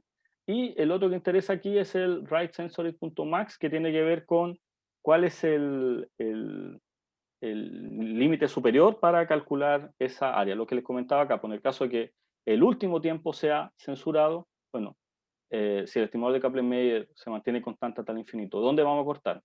Por defecto lo corta entonces. Si no modificamos ese argumento, ya lo corta en el mayor tiempo censurado, ¿ya? Entonces, para el segundo ejemplo, vamos entonces a utilizar la función simplemente una vez que está cargado el paquete, obviamente. En parseNsored colocamos los tiempos, que para el segundo conjunto de datos era T2. Aquí va el indicador de censura, recuerden, por eso coloco uno menos el D2, que era el indicador de falla, y cambio el lado hacia donde estoy censurando, hacia la derecha. Esto muestra en realidad muchísima basura, pero dentro de esa basura está lo que nos interesa, que es la media, la desviación estándar, y también entrega un error estándar para esa estimación de la media, ¿ya? Entonces, en concreto, entonces, lo que se está entregando aquí es que una estimación de la media es 1.03, una estimación de la desviación estándar es 0,7261, y ahí está entonces el error estándar de la respectiva media, ¿ya? Ojo, que si uno calculara entonces la media de la desviación estándar usual de los tiempos, ignorando que estos tiempos están censurados, para ese conjunto de datos uno obtendría 0,8357 y 0,5767 respectivamente, ¿ya? Es decir, en ambos casos, como ya hemos venido comentando, si es que no aprovechas que la información está censurada, tú vas a subestimar entonces los verdaderos valores, en este caso la media y la desviación estándar, ¿ya? Nota, en presencia de covariables, este mismo procedimiento lo podríamos ocupar para cada uno de los grupos, de forma a obtener estimaciones para la media y la desviación estándar en cada factor de esa covariable, ¿ya? O bien en combinaciones de las covariables incluso. Por ejemplo, en el segundo conjunto de datos, en el cáncer de pulmón, si quiero obtener una media, perdón, una estimación para la media y la desviación estándar por sexo, ¿ya? Lo que tengo que hacer entonces es calcular el área bajo la curva para la media, por ejemplo, de esta curva en rojo para el masculino y en negro para el masculino y de rojo para el femenino. ¿Ya?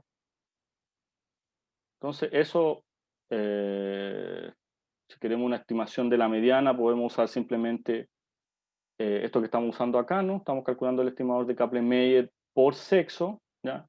Y eso ya nos libera una estimación para la mediana, ¿ya? No necesito hacer la interpolación lineal, si me quedo tranquilo con esta estimación la puedo usar directamente. Y en el segundo caso voy a tener que aplicar lo mismo que ya había hecho, pero por separado para los hombres y para las mujeres, ¿ya? Entonces lo que voy a hacer aquí es separar aquellos índices correspondientes solamente a los hombres, ¿ya? Que el sexo sea 2, y utilizo la misma función en Parse Sensory, de la misma forma que la había utilizado antes, pero solamente con los índices de hombres, ¿ya? Entonces ahí me entrega la estimación de la media y la desviación estándar para hombres, ¿ya? Y hago exactamente lo mismo, pero para mujeres. Ahora selecciono entonces los índices de mujeres, ¿ya? En otras palabras, entonces, un resumen, aquí tenemos un cuadro resumen de cuál es el valor esperado, ¿ya? Para hombres y mujeres, las respectivas desviaciones estándar, un error entonces para esta estimación, una estimación del error, y las respectivas medianas estimadas, ¿ya? Y acá abajo ilustro entonces cuáles son los valores muestrales, tanto del promedio como la desviación estándar y la mediana, en caso ignoráramos que las observaciones son censuradas, ¿ya? Como ya lo venimos comentando, en todos los casos entonces se subestiman las respectivas medidas, ¿ya? Eh, no sé si lo alcanzan a visualizar ustedes, pero en realidad es bastante potente esto, porque estamos obteniendo una estimación para la media, para la varianza, para la mediana, de forma no paramétrica, es decir, no estamos asumiendo ninguna distribución para los tiempos, ¿ya? Muchas Eso, no gracias. sé si esperamos ahora. Muchas gracias, Diego. Muy interesante la presentación. La verdad, yo aprendí bastante cosas hoy día, así que vamos ahora a atender algunas preguntas. Si tienen dudas, comentarios. Aquí Juan, en el chat, Juan Pablo está preguntando, le está preguntando si este tipo de análisis es complementario a calcular el RR o R. Ya, pero El antes riesgo de relativo y contestar, el odds ratio. claro, antes de contestar, aquí ya van, prefiero que, o me gustaría que si alguien tenga pregunta, que levante la mano. Y de esta forma podemos proceder. Antes de tomar el break. Y después vamos a volver para la siguiente parte del curso de hoy día. Así que adelante, Diego. Sí, estoy tratando de contextualizar la pregunta. Lo que pasa es que el odds ratio y el riesgo relativo se calculan en base a tablas de contingencia, ¿no? Entonces, no estoy seguro que necesariamente se encaja dentro del contexto que estamos pensando aquí, porque estamos pensando que estamos midiendo el tiempo hasta el evento de interés para un, un, un- un cierto evento, como digo, que estamos interesados. Entonces los réditos y el riesgo relativo se enmarcan en otro contexto, ¿no? Ya, la siguiente pregunta de parte de Francisco Guzmán. Está preguntando cuál estimador es más eficiente, KM o NA. Eficiente. En la literatura, en realidad, ambos se utilizan en paralelo. Ya creo que no he leído ninguno que si uno de los dos fuera más eficiente ya hubiesen dejado de utilizar el otro. ¿Ya? Entonces, en muestras finitas por lo menos, ambos son competitivos. Tradicionalmente, el más utilizado es el Kaplan-Meier. ¿Ya? El de Nelson Allen, por algún motivo, fue perdiendo fuerza en la literatura. ¿Ya? Ya, la siguiente pregunta, Diego, de parte de Martín Chau. No sé si pronuncié bien el apellido, discúlpeme. está preguntando qué pasa cuando el tiempo es mucho más discreto. Por ejemplo, que la variable pueda tomar valores de 1 al 4 o algo así. Sí, sí, como lo había mencionado inicialmente, hay un tratamiento especial para los datos cuando el tiempo es discreto, ¿ya? Y claro, aquí yo me estoy enfocando solamente en la parte continua, Tarik. ¿Sí? Yeah. Entonces, cuidado con eso, si Eh, los datos son discretos, no necesariamente se puede aplicar todo esto que estamos viendo acá. ¿Ya? Ya. La siguiente pregunta de parte de Claudia Ovalle. Está preguntando si hay algunas consideraciones de muestra para aplicar estos modelos. Consideraciones de muestra. Consideraciones de muestra, sí. Si me puede ayudar con la pregunta, Tarik, no estoy entendiendo No bien la sé pregunta. si Claudia puede reformular nuevamente la pregunta. ¿Puede tomar el micrófono, Claudia, por favor? Sí, básicamente lo que estoy preguntando es, ¿puedo aplicarlo a cualquier muestra? Básicamente las suposiciones que se hacen acá es que las observaciones son independientes. Más que eso no se hace supuesto hasta ahora, por lo menos de lo que hemos visto hasta ahora, Claudia. Ya, Claudia Catrop. No, ¿Alguien perdón, yo quiere? estaba contestándole al el tema del Ots Radio y el Rich Radio, que quedó ahí entremetido. No es que hacía una pregunta, sino que le respondía que el Rich Radio y el Ots Radio no consideran la censura. También se puede hacer un modelo de regresión logística, donde vos lo único que analizás es si la persona muere o no. Pero esto es más completo, porque no solamente analizás si la persona muere o no, sino el tiempo hasta que la persona muere, es más completo. Digamos, puede ser que complemente el RIX Radio, el Odds Radio y la regresión logística. De otra manera, perdón, eso nada más. Yeah. Gracias, Gracias. Claudia. Hay otra pregunta, creo que de parte de Nicole. Está preguntando qué pasa con los individuos observaciones que mueren por otra causa.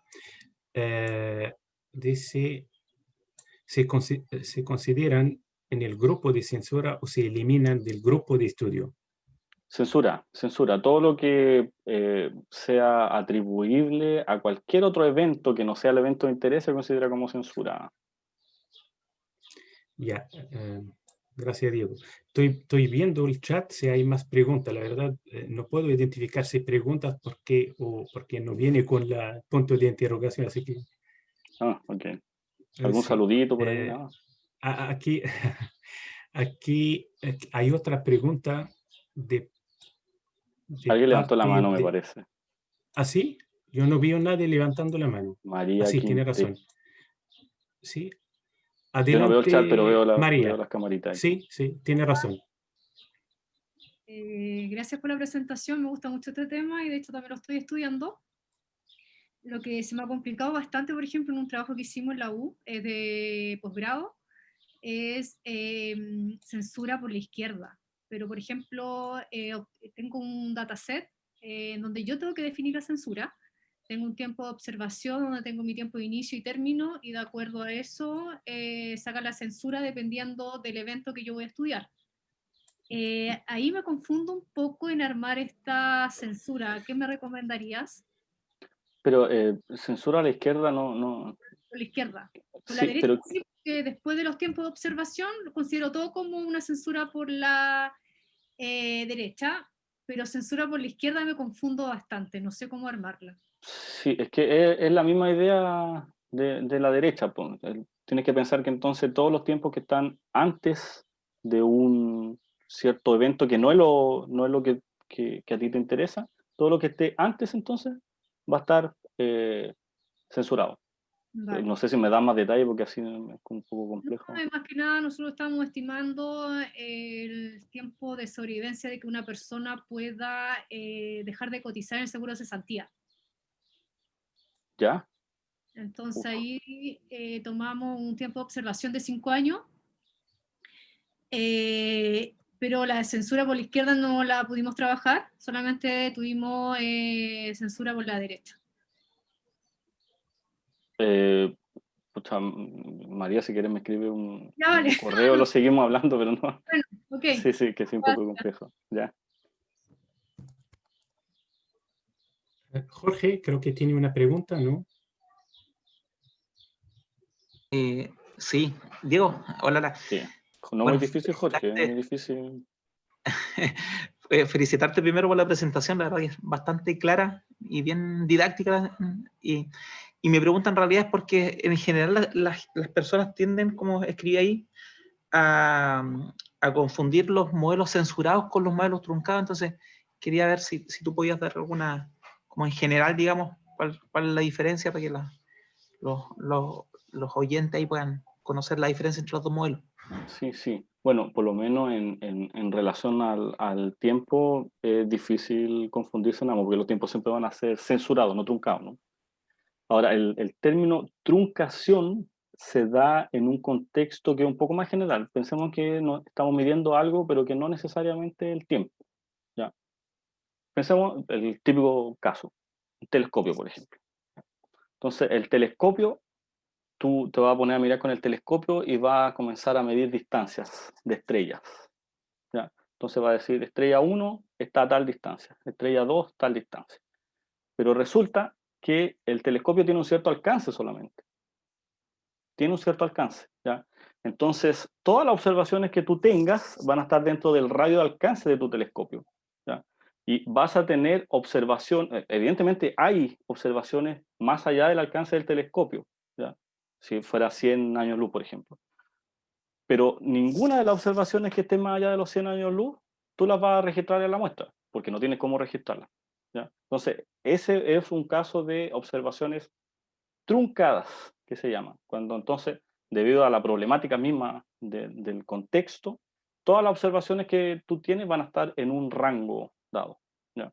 Y lo mismo puede pasar hacia el otro lado, pues si estás pensando en un microscopio, por ejemplo, ¿ya? Tienes un microscopio, entonces tú comienzas a medir cositas muy chicas, células, qué sé yo, lo que sea. Entonces, en ese caso va a tener, va a mirar con tu telescopio, pero las cosas que sean más pequeñas que lo que te pueda detectar tu telescopio van a quedar ahí truncadas. En el caso del telescopio, son truncadas hacia la derecha, en el caso del microscopio, son truncadas hacia la izquierda, ¿no? Quedó súper claro. Gracias, Diego. Ya, Jorge.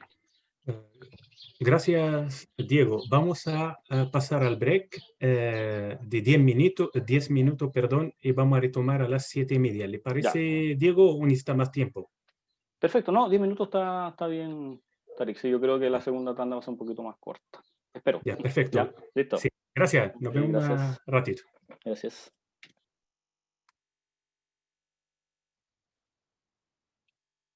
Tarik se ve, ¿no? Perdón, Diego, no te ¿Se escuché. ve? ¿Se ve? Sí, se ve ¿Sí? bien. Ya, Sí, perfecto. adelante. Entonces, vamos a continuar. El próximo tópico que vamos a ver aquí es la comparación de curvas de sobrevivencia. ¿Ya? Entonces, consideremos que vamos a comparar, o que queremos comparar, curvas de sobrevivencia en dos grupos, ¿ya? Digamos, sin pérdida de generalidad, que esos grupos son 1 y 2, ¿ya? Entonces, en otras palabras, lo que queremos testear es que ambas curvas son iguales para todo instante de tiempo versus lo contrario, que sería que esas curvas son diferentes para por lo menos un tiempo, ¿no? Entonces, asumamos que estos son los diferentes tiempos de falla observados una vez que combinamos todos los tiempos que observamos en ambos grupos, ¿ya? Entonces, para cada instante de tiempo, nosotros podemos generar una tabla de contingencia como la que aparece acá, ¿ya? Entonces, tenemos grupo 1, grupo 2, podemos ver cuántas fallas hay hasta ese instante de tiempo, que eso lo vamos a denotar como de 1 y de 2, dependiendo del grupo, y no fallas hasta ese tiempo, ¿ya? Que sería entonces el complementar del total de observaciones en cada uno de los tiempos, ¿ya? Entonces, en este contexto, el primer test fue propuesto, el primer test propuesto fue el de log-rank, ¿ya? Propuesto por Mante en el 1966, y la estadística de ese test es dada por la siguiente expresión, ¿ya? En que ese W2J aquí sería, entre comillas, el valor esperado para el número de fallas en el grupo 2, y ese BJ2 que aparece aquí sería una estimación de la respectiva varianza. En el fondo, este test está inspirado justamente por el mismo Mantel. Hay una prueba de Mantel y Hansel, creo que se llama, que cuando uno intenta comparar diferentes tablas de contingencia en diferentes grupos. ¿Ya? La motivación entonces es básicamente la misma. Para cada instante de falla se construye una tabla de contingencia y lo que se busca es comparar esas tablas de contingencia de alguna manera. Entonces, sobre H0, si es que la hipótesis nula fuese verdadera, entonces esta estadística del test tiene distribución chi cuadrado con 1 grado de libertad. ¿Ya? Entonces, una nota, lo recomendable de usar este test es que se satisface que el cociente de las funciones de riesgo en ambos grupos es aproximadamente constante, es decir, propiedad de riesgos proporcionales. ¿Ya? La práctica en realidad uno chequea que por lo menos las curvas de sobrevivencia no se crucen, ¿ya? Porque si no puede generar problemas con la potencia del test. ¿Ya? Ahora, hay otras propuestas en la literatura, ¿ya? Que básicamente modificaciones a esa misma estadística de log-rank que teníamos ahí, ¿ya? Y la diferencia entonces es que aparecen unos pesos aquí, estos U que son pesos en el fondo, ¿ya? Entonces, algunos casos particulares entonces de esta generalización, bueno, obviamente, si todos esos pesos fuesen uno cae como caso particular en el test de log-rank. Si esos pesos fuesen iguales al número de individuos en riesgo, entonces uno cae en el test de Gehan-Breslow, ¿ya? Propuesto por esos dos autores. Si es tomado como la raíz de NJ, el test de Taroni Wade. Si uno toma el peso como una pequeña modificación a la función de sobrevivencia propuesta por Kaplan-Meier, ¿ya? Uno cae como caso particular en el test de Peto-Peto, ¿ya? También propuesto, discutido después por Prentice y Marek. Y finalmente, una última consideración aquí es tomar el estimador de Kaplan-Meier y elevarlo a un ρ que es constante, una constante que uno fija, ¿ya? Convenientemente, que ahí aparece el test de Harrington-Fleming. Básicamente la diferencia de esto tiene que ver con que con diferentes elecciones de U, uno le va dando diferente peso a las colas, a los datos que están más en la cola de la distribución en relación a la sobrevivencia, ¿ya? Ahora, en el mismo paquete Survival hay una función que permite hacer el test de log-rank, por lo menos el básico, ¿ya? Pero yo encontré esta, ya tuve que actualizar un poquito aquí algunas cosas que hace tiempo no veía. En el paquete Coin hay una función que permite calcular todos los tests que acabo de mencionar, ¿ya? Entonces por eso voy a utilizar esta porque es más práctico, ¿ya? Para dejarles el código, ¿ya? Entonces aquí básicamente lo que hay que cambiar, bueno, fórmula, lo mismo que hemos visto del surf y luego colocar la colita de chancho, ya lo vamos a ver en el caso práctico ahí. Aquí no es necesario modificar cómo se calculan las colas esto tiene que ver cómo calcular el p-valor de la distribución, pero no es necesario modificarlo, ¿ya? El type tiene que ver con, bueno, ahí marqué los 5 tests que mencioné, el log-rank, Gehan-Breslow, Taroni-Wade, Prentice-Marek y Fleming-Harrington. Hay otras también propuestas ahí de la literatura, pero sinceramente no llegué a profundizar en ellas. Y el ρ, que es el que tiene que ver con el Fleming-Harrington, que es un valor que se fija, ¿ya? Si no recuerdo, el 0,5 es el valor estándar que uno utiliza para hacer ese test, ¿ya? Entonces, por ejemplo, volvamos al ejemplo del cáncer de melanoma. Recuerden que teníamos entonces la función de sobrevivencia hecha, aquí la teníamos para ambos grupos, ¿no? Que recordemos que me parece que las leyendas las tenía al revés, femenino y masculino. Femenino y negro, entonces. Ya. Entonces, queremos comparar estas dos curvas de sobrevivencia. Aparentemente son diferentes, ¿no? Si uno las ve aquí, aparentemente ambas curvas son diferentes para todo instante de tiempo. Veamos qué es lo que dicen los tests, entonces. ¿Ya? Primero, para utilizar el test de logrank como el que viene por defecto, simplemente utilizo la función logrank-test. Defino entonces los datos como estructura de sobrevivencia con la función solve, como lo habíamos dicho anteriormente.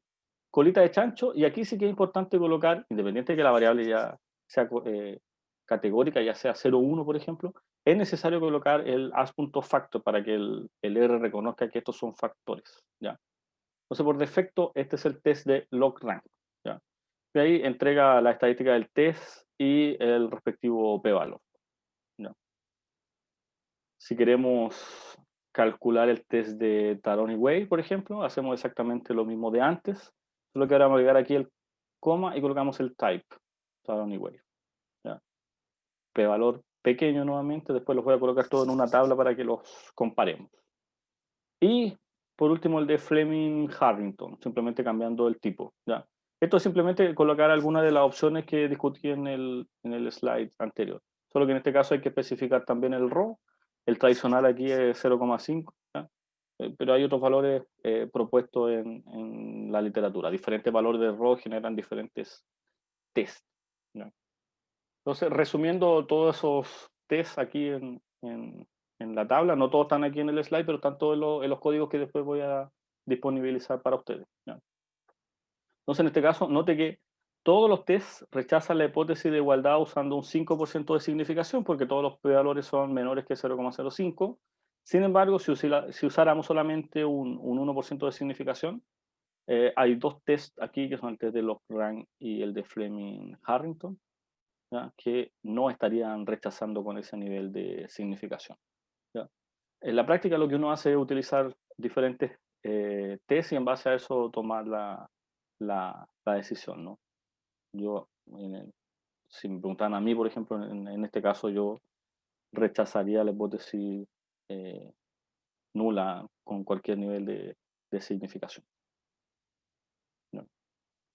Ahora, ¿cómo lo hacemos si queremos comparar 3 o más grupos, ya que estén en diferentes variables, como el caso de cuando teníamos en el conjunto de datos de melanoma, teníamos el sexo y la ulceración?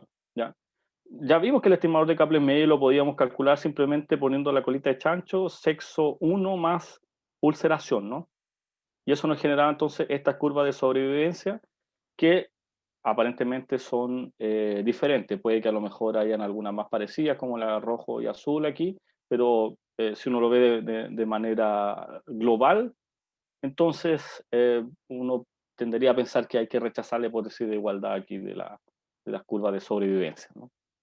Ahora, el problema es que no es tan simple de llegar y colocar en el test la colita de chancho y estas dos variables. No, porque lo que hace el test o lo que hace el programa en realidad es simplemente comparar esas curvas a través de una única variable. ¿Ya? Entonces lo que tenemos que hacer aquí, antes de llevarlo al software, antes de llevarlo al R, es recategorizar o crear una variable ficticia, que en este caso llamé grupos, ¿ya? Y esa variable grupo va a asumir valores del 1 al 4, dependiendo de las diferentes combinaciones de sexo y ulceración. ¿Ya? Entonces el 0, 0, por ejemplo, sexo 0 y ulceración 0, va a ser que el grupo valga 1, cuando sexo valga 0 y ulceración 1, es decir, haya ulceración, va a ser, la variable grupo va a ser 2, y así por delante, hasta hacer las 4 combinaciones de sexo y ulceración. ¿Ya? Recuerden que ambas son binarias, ¿ya? Sexo femenino masculino, ulceración presente ausente. ¿Ya? Entonces, una vez que categorizamos o que creamos esta variable grupos, aquí puse el table de grupo, cuántas observaciones hay en cada uno de los grupos. Una vez que tenemos esta variable, entonces, vamos y utilizamos la función logRankTest con esa variable que nosotros creamos. ¿Ya? Entonces, esto lo que está haciendo en el fondo es comparar la función de sobrevivencia para los 4 grupos que acabamos de crear ahí, ¿ya? Es más general que lo que había puesto al principio, que ahí estaba comparando simplemente la curva de sobrevivencia de 2 grupos, ¿ya? Aquí está la generalización, compararla en cada grupo, los que ustedes quieran, al menos 2, ¿ya? Entonces, en este caso, el p-valor ahí, evidentemente, es mucho más chico que el caso anterior, ¿ya? Y ahí está el resumen, digamos, para los 5 tests que mencioné. Entonces, en este caso, todos los p-valores son extremadamente chicos, entonces, con cualquier nivel de significación usual, uno va a rechazar la hipótesis de igualdad. Es decir, las curvas de sobrevivencia son diferentes para los diferentes niveles de sexo y ulceración. ¿No? Bien.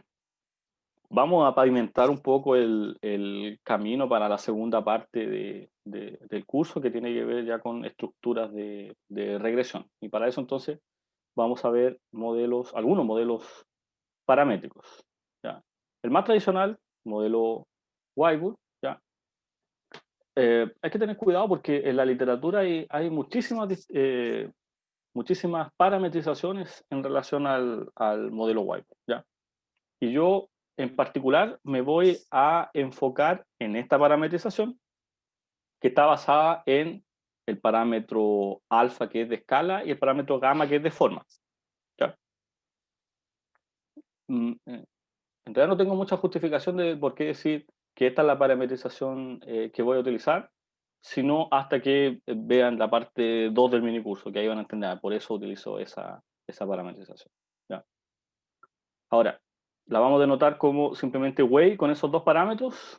Casos particulares, cuando el gamma es 1, caemos en el modelo exponencial. Como ya dije, alfa es un parámetro de escala y gamma es un parámetro de forma. Y la característica de este modelo es que la función de riesgo siempre es monótona. Y esa monoticidad depende solamente del parámetro gamma, el parámetro de forma, ¿ya? La función de riesgo puede ser constante, el gamma sea 1, el caso exponencial. Puede ser decreciente, en caso el gamma sea menor que 1, o bien creciente el caso el gamma sea mayor que 1. ¿Ya? Algunas propiedades, cuando la variable tiene distribución Weibull, el valor esperado es dado por esa expresión, depende de la función gamma, lo mismo la varianza. Este valor de aquí corresponde al percentil 100 por Q de la distribución, ¿ya? Siendo ese Q un valor entre 0 y 1. ¿Ya? Entonces, por ejemplo, si quiero calcular la mediana de la Weibull, simplemente hago el Q igual a 0.5, ¿no? Que ese sería hago 0.5, entonces aquí va a quedar alfa de menos el logaritmo de 0.5 elevado a 1 partido por gamma. Esa es la mediana de la distribución Weibull. No. Además, otra propiedad interesante es que si el t tiene distribución Weibull y nosotros aplicamos la transformación logaritmo, ¿ya? Entonces eso va a tener una distribución valor extremo con parámetros mu y sigma, ¿ya? Con estas expresiones para la función de densidad y de sobrevivencia, en que ese mu que aparece ahí es el logaritmo de alfa, el logaritmo de la escala, y sigma es 1 partido por gamma, ¿ya? Son entonces parametrización de localización y escala, pero la escala logarítmica, ¿ya? Ahora, en R, para el modelo Weibull, las siguientes funciones ya están implementadas en el paquete base, ¿ya? A saber, bueno, tenemos las funciones que comienzan con D, que tienen que ver con la densidad, P, de la función de distribución acumulada, Q de cuantil, y R, que es para generar números aleatorios, ¿ya? Y simplemente especificamos el parámetro de forma, shape, y el parámetro de escala, ¿ya? Por ejemplo, si tenemos una Weibull específica con gamma igual a 1.3 y alfa igual a 10, ¿ya?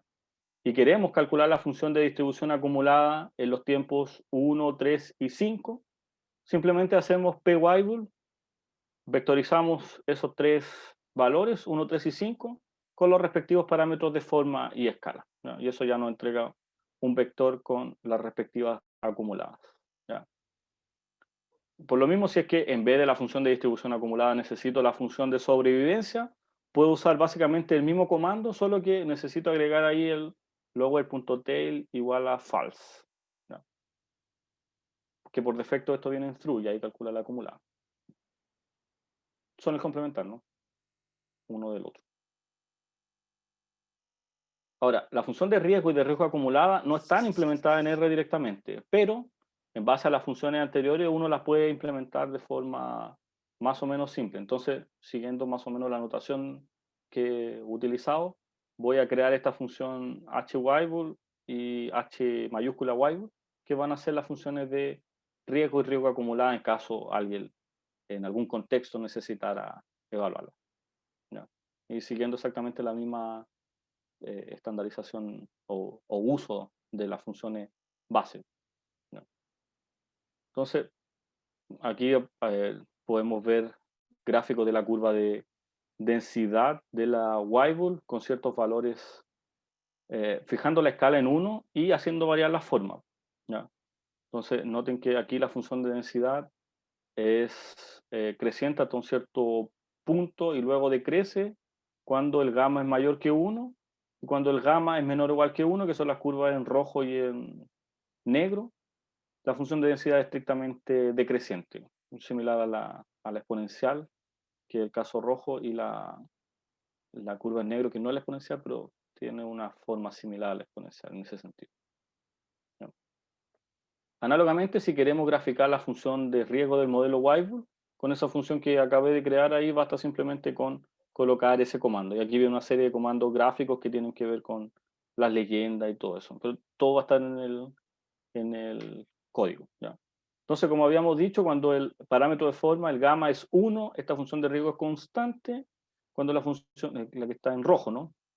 Cuando el parámetro de forma es menor que 1, la curva en negro, esta función de riesgo es estrictamente decreciente cuando la curva en negro. Y cuando el parámetro de forma es mayor que 1, la curva en verde y azul, la función de riesgo es estrictamente creciente. ¿Ya?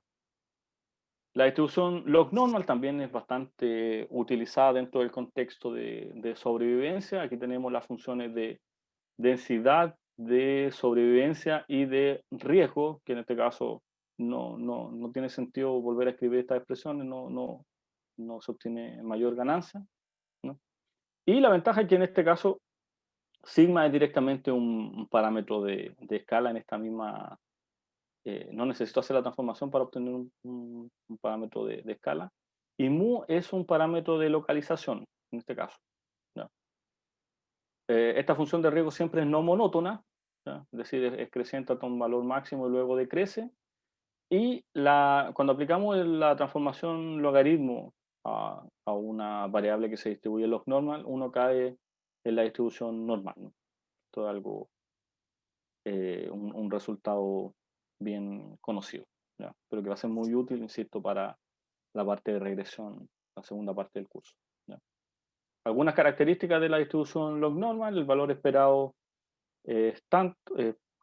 asume de esa forma, la varianza y nuevamente el percentil de la respectiva distribución, que en este caso queda expresado, no definí ese z, pero ese z es el percentil Q de la normal estándar. ¿No? Entonces, en R, para el modelo log normal, tenemos las siguientes funciones disponibilizadas. ¿No? Digamos, el nombre clave aquí es lnorm, así se llaman todas las funciones de densidad, P, función de distribución acumulada, Q de cuantil y R para generar números aleatorios. ¿Ya? En este caso los parámetros no se definen como mu y sigma como nos gustaría, sino que simplemente min log, ¿ya? La media del logaritmo, por defecto en 0, desviación estándar en la escala logarítmica por defecto en 1. ¿No? Entonces, algunas gráficas de la función de densidad, ¿ya? Noten que en este caso solamente asume funciones no monótonas, ¿no? ¿No? Siempre crece hasta un punto y luego decrece, y eso depende de los valores de los parámetros, básicamente. ¿Ya? En este caso se fijó la escala en 1 y se hizo variar el parámetro mu. Y lo mismo se podría llegar a definir la función HLNorm, similar a como definir la HWeibull, para la función de riesgo de la log normal, ¿ya? Y que en este caso la función de riesgo de la log normal también asume una forma similar a la densidad en el sentido de que crece hasta un punto y luego decrece, ¿no? Finalmente, la distribución log logística, que también es muy utilizada en el contexto de sobrevivencia, ¿ya? Que la función de densidad de sobrevivencia y de riesgo asumen estas formas, ¿ya? Y la vamos a denotar en este caso como LL con esos dos parámetros, ¿ya? Ese alfa es un parámetro de escala similar al de la Weibull, y gamma es un parámetro de forma en este caso. Y esta función también puede adquirir diferentes formas dependiendo del valor del parámetro gamma, ¿ya? Es estrictamente creciente hasta un valor máximo y luego decrece si es que el parámetro de forma fuese mayor que 1, o bien va a ser estrictamente monótona decreciente para el gamma parámetro de forma menor o igual que 1, ¿ya? Entonces, algunas características de la distribución log logística, ¿ya? Y tenemos la esperanza, bueno, aparece el seno ahí dentro del valor esperado, ¿ya? Pero tiene una forma cerrada, así que no, en principio eso no constituye mayor problema, ¿ya? Lo que sí, una característica de esta distribución es que el percentil asume una forma bien simple, ¿no? Otra característica es que si la variable tiene distribución log logística, entonces el logaritmo de esa distribución, el logaritmo de esa variable tiene distribución logística, ¿ya? Con parámetros mu y sigma en este caso, con estas parametrizaciones específicas. Y nuevamente ese mu es el logaritmo de sigma, el logaritmo de la escala, pero el logaritmo de alfa, y sigma es 1 partido por gamma. Son los parámetros de localización y escala, pero en la escala logarítmica, ¿no? Entonces, en R, para el modelo log logístico, las siguientes funciones ya están implementadas en el paquete actuar de R, ¿ya? DL-logis, PL-logis, QL-logis y RL-logis para la densidad, función de distribución acumulada, de cuantil y el generador de números aleatorios respectivamente, ¿ya? En este caso necesitamos especificar la forma, el parámetro gamma, y al igual como lo hacen muchas distribuciones, el R nos permite definir ya sea la escala, que es el parámetro alfa que yo definí en la distribución, o bien el radio, que es el recíproco de la escala, ¿no? Entonces aquí tenemos la función de densidad del modelo, disculpen aquí, log logístico, LL, ¿ya? Y como ya habíamos mencionado entonces, puede asumir la forma en dos formas, ¿no? Que puede ser estrictamente creciente hasta un punto y luego decrece, las curvas en verde y azul que corresponden a gamas mayores que 1, y cuando el gamma es menor o igual que 1, entonces la función de densidad es estrictamente decreciente, la curva en negro y azul, perdón, negro y rojo, ¿ya? Es idéntico para la función de riesgo de la log logística, que en este caso nuevamente es no monótona para los casos en que gamma sea mayor o igual que 1, y es estrictamente decreciente cuando el gamma es menor o igual que 1, ¿ya? Ahora, una pregunta interesante a responder es, bueno, ¿cómo decidir qué modelo vamos a usar? ¿Ya? Y obviamente queremos responder esta pregunta antes de ajustar el modelo, ¿ya? No tiene gracia que ajustemos el modelo y después decidimos, no. Veamos cómo ajustar ese modelo antes de. Y por eso estas tres distribuciones que acabo de mencionar son bastante utilizadas en sobrevivencia porque tienen unas características bien interesantes, ¿ya? Entonces, enfoquémonos primero en el modelo Weibull, ¿ya? Con esos dos parámetros. Sabemos que la función de sobrevivencia era expresada de esta forma, ¿no? Es decir, si aplicamos la transformación log-log, ya similar a como lo había presentado anteriormente cuando se calculaba la varianza de una modificación del estimador de Kaplan-Meier. Si aplicamos log-log, ya, a esta función de sobrevivencia, vamos a llegar a esta expresión, gamma por el logaritmo de t menos el logaritmo de alfa, ¿ya? Y esto yo lo podría ver como un cierto intercepto modificado más una pendiente también multiplicada por el logaritmo de t, ¿ya? En que ese intercepto que estoy asumiendo es menos gamma por el logaritmo de alfa, y ese B1 es simplemente el parámetro gamma, ¿ya? ¿Qué es lo que sugiere esto entonces? Sugiere que si es que los datos viniesen del modelo Weibull, entonces yo al graficar esto debería obtener exactamente o aproximadamente una recta si es que uso como variable aquí el logaritmo del tiempo, ¿ya? ¿De qué me sirve esto? Bueno, sirve de mucho porque nosotros ya tenemos un estimador no paramétrico para la función de sobrevivencia. Puede ser el estimador de Kaplan-Meier o el estimador de Nelson-Allen. Entonces lo que vamos a hacer es, recuerden que para calcular esos estimadores uno no hace absolutamente ninguna suposición. Entonces lo que vamos a hacer es calcular el estimador de Kaplan-Meier para los datos, aplicar esta transformación, logaritmo de menos el logaritmo del estimador, puede ser Kaplan-Meier o Nelson-Allen, insisto, y vamos a graficar eso en relación al logaritmo del tiempo, ¿ya? Y si nos aparece una recta, entonces nosotros vamos a decir el modelo Weibull parece que es apropiado. Y noten que lo vamos a hacer sin ajustar el modelo, lo vamos a hacer antes de estimar los parámetros, ¿ya? Entonces, por lo tanto, en poblaciones homogéneas, lo que le acabo de decir, se sugiere entonces construir el gráfico del logaritmo de t versus el logaritmo de menos el logaritmo del estimador de Kaplan-Meier, o puede ser el de Nelson-Allen también, ¿no? Si los puntos de ese gráfico entonces se aproximan de una recta, el modelo Weibull sería apropiado, ¿ya? Veamos para el modelo log normal, a ver si nos resulta algo parecido. Para el modelo log normal con esos parámetros, nosotros teníamos que la función de sobrevivencia era dada por esa expresión, que por propiedades de la normal uno también la puede escribir así, ¿no? ¿Ya? Phi de menos el argumento, entonces, ¿ya? Es decir, si nosotros aplicamos aquí la inversa de la acumulada de la normal, que eso está disponible en cualquier paquete, en cualquier software, en particular en el R, entonces llegamos a que la acumulada inversa, la función de cuantil de la normal aplicada a la función de sobrevivencia, es dada por esta expresión, que nuevamente yo eso lo podría ver como un intercepto modificado más una pendiente modificada en la escala del logaritmo del tiempo, ¿ya? En que esos interceptos y esa pendiente son dadas por esa expresión. ¿Qué es lo que se sugiere entonces para chequear si es que el modelo log normal es apropiado para los datos?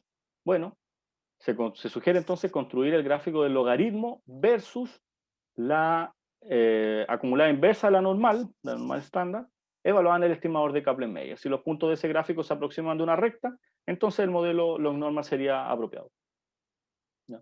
Y finalmente, para el modelo log logístico, uno sabe que la función de sobrevivencia es dada por esta expresión, entonces, nuevamente, manipulando un poco aquí la expresión, uno puede chequear que el logaritmo del recíproco de la sobrevivencia menos 1 es igual a esta expresión de aquí, que nuevamente haciendo definiciones convenientes, yo la voy a poder ver como una recta en la escala logaritmo del tiempo, ¿ya?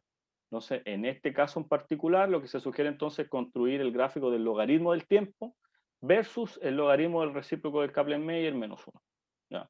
Si esos puntos se aproximan de una recta, es porque este modelo sería apropiado, ¿ya? Vamos en concreto para el caso de los datos de cáncer de pulmón, ¿ya? Lo que vamos a hacer entonces es calcular el estimador de Kaplan-Meier, como ya vimos anteriormente, ¿no? Lo calculamos 5 variables entonces, ¿ya? 5 variables, ¿ya? Capturamos los valores de los tiempos de falla, entonces a ese objeto entonces vamos a sacar solamente los tiempos, que esto me va a dar entonces los tiempos de falla, ¿ya? Y obviamente vamos a seleccionar solamente aquellos tiempos en que la sobrevivencia sea positiva y menor que 1, porque si no, los límites puedo tener problemas. Por eso solamente selecciono esos puntos, ¿no? Ahora, calculamos la sobrevivencia evaluada en esos tiempos de falla, ¿ya? Lo guardamos entonces en ese vector. Insisto que los códigos van a estar todos en un script bien organizados, ¿ya? Aprovecho de darle las gracias a Francisco Segovia, alumno del Magíster en Estadística, por revisar los códigos de ambos días de aquí del mini curso, ¿no? Y finalmente entonces hacemos un modelo de regresión entre el logaritmo de menos el logaritmo del Kaplan-Meier, como habíamos dicho, y el logaritmo del T sub 0, ¿ya? modelo de regresión clásico, ¿ya? Que lo ajustamos con el LM. ¿Ya? Entonces, eso me permite graficar los respectivos puntos. Aquí está el logaritmo entonces, y acá estaría el logaritmo de menos el logaritmo del Kaplan-Meier, ¿ya? Para este modelo en particular obtuvimos un R ajustado de 0.984. Y se aplica exactamente el mismo procedimiento, ya solo que hay que aplicar las respectivas funciones, dependiendo del modelo, al estimador de Kaplan-Meier. Entonces, aquí estaría la recta para el modelo Weibull a la izquierda, log normal y log logística. ¿Ya? Entonces, de estos tres modelos, ¿ya? Solamente basado en este método descriptivo, no hay nada por detrás. Un método, en la práctica se conoce como un método descriptivo para decidir cuál modelo utilizar. Basado en ese método descriptivo, entonces, y dado que el R cuadrado ajustado es más alto para el modelo Weibull, nosotros ya podemos decir que el modelo, de estos tres modelos por lo menos, el modelo Weibull sería el más apropiado. ¿Ya? Ojo que esto es sin considerar covariables. ¿Ya? Entonces la pregunta de cajón ahí, bueno, ¿y si tengo covariables, qué hago? ¿Ya? Repita el proceso anterior entonces para cada factor de las covariables. Hacemos exactamente lo mismo, separando, por ejemplo, si es sexo, separando los hombres y las mujeres. ¿Ya? Entonces, aquí la parte del código es básicamente hacer lo mismo que se hizo antes, pero separar aquellos índices que corresponden a sexo de aquellos que corresponden a mujeres de aquellos que corresponden a hombres. ¿Ya? Entonces, para el caso del modelo Weibull, por ejemplo, aquí nos van a quedar esas dos curvitas, ¿ya? Y ahí están para los tres modelos con respectivos R cuadrado ajustados. Entonces, nuevamente, entre esos tres modelos, con este método descriptivo, podemos decir que el modelo Weibull sería el más apropiado. ¿Ya? Bueno, finalmente las principales referencias, si que alguien quiere profundizar un poco más en el tema. De aquí las que yo sugiero, digamos, como referencia básica, si que alguien se quiere introducir en el análisis de sobrevivencia, sería, por ejemplo, la aquí de Hosmer y Lemeshow. ¿Ya? De acá sería la de Calflish y Prentice. Hay una versión más actualizada del libro, eso sí. El Klein, un clásico también, Klein. Y esos. Ya. Antes de terminar ahí, déjenme dejarlo invitado para la segunda parte del curso, que está bien interesante, porque ahí ya viene la parte de modelo de regresión y cómo hacer inferencia en estos modelos. Muchas gracias, Diego. Vamos a atender las preguntas de los participantes. Así que como antes, como lo hicimos al principio, pueden dejar un comentario, una pregunta aquí en el chat o levantar simplemente la mano. Adelante. Hay una pregunta de Francisco Guzmán. Dice, ¿por qué no hubo la selección del modelo más apropiado con el criterio de AEC? Eso viene en la segunda parte del curso. Recuerde que todavía no estamos haciendo inferencia. Esta selección del modelo es simplemente un método descriptivo, como les dije. ¿Cómo seleccionar el modelo antes de ajustarlo, antes de hacer la inferencia? ¿Ya? Eso viene en la segunda parte, Francisco. Ya. Otra pregunta de María Quintero. Dice, ¿se verá modelos no paramétricos? Creo que se refiere a la segunda parte del curso. Tarik, disculpa, no te entendí la pregunta. A ti La pregunta de María dice, ¿se verá modelos no paramétricos? Modelos no paramétricos, la segunda parte. No, solamente paramétrico. Viene la parte paramétrica, estrictamente paramétrica, pero ya viene con covariables. Perfecto. Gracias. ¿Más preguntas? Pueden levantar la mano y tomar la palabra.